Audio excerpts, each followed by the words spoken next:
הגעת, אמרתי לעצמי, וואלה, איך הוא יספיק לעשות את העבודה במשך היום? עלית, שמע, אתה תותח, אתה מקצועי, ממש הפתעת אותי מאוד מאוד לטובה, ואם אני אצטרך להמליץ על מישהו, אתה המלצה. תדע לך, בדקתי כמה הצעות, ואני שמח שלקחתי אותך. אני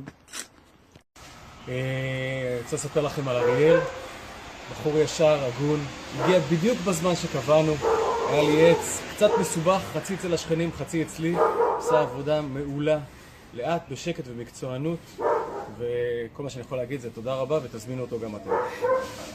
אני גרה פה בבית הרבה זמן, יש לנו דירת קרקע, וכעיקרון אחד הבעיות שיש לנו זה שהעץ היפה הזה מהמם, הוא פשוט סוגר לנו את כל האור.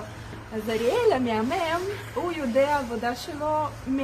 הוא יודע לעשות גם יפה, גם לא להרוס את העץ והצמחייה יקרה, וכן לתת לשכנים ולנו לחיות ולנשום וליהנות קצת מהשמש. אז אנחנו מאוד מרוצים מהעבודה שלו, ואריאל, תודה רבה לך, ממש בשמחה. תודה רבה.